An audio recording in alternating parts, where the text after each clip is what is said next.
Here we're going to describe an endovascular embolization of a parieto-occipital AVM using onyx.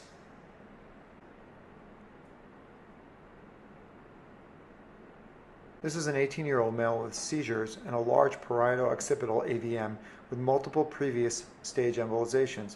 His past medical history is significant for seizures and an AVM. He was admitted for an embolization. On CT angiography, you can see a large nidus with a complicated AVM at multiple pedicles. Here on the MR, once again, you can see the AVM as delineated by the red arrows, as well as some of the venous varices. The angiogram confirms what we saw on both CT and MR, where you can see a right parieto-occipital AVM. The first step in the embolization is to obtain vertebral artery access, which you can see being done here. And once the guide is in the distal vertebral artery, we get high-resolution angiography and create a roadmap.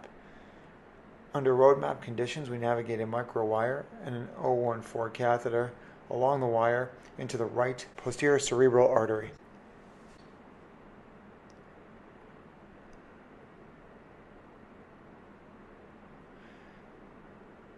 Once again, we demonstrate microcatheter access here on the native image.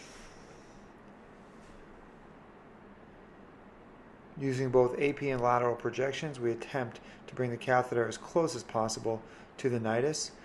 Typically, we like a J-shaped configuration or a loop on the end of the microwire to avoid perforation. This is a very safe way to navigate when possible. Once we're close to the nidus, we do a microcatheter injection to determine if there are any en passage vessels and to see if the pedicle is feeding the nidus entirely. Under awake conditions, typically we do WADA testing.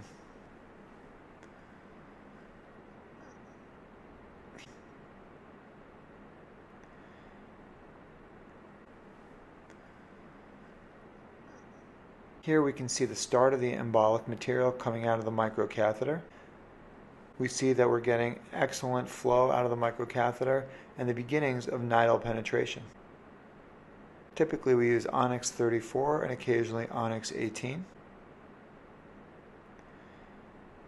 It is important to assess the cast on both lateral and AP projections.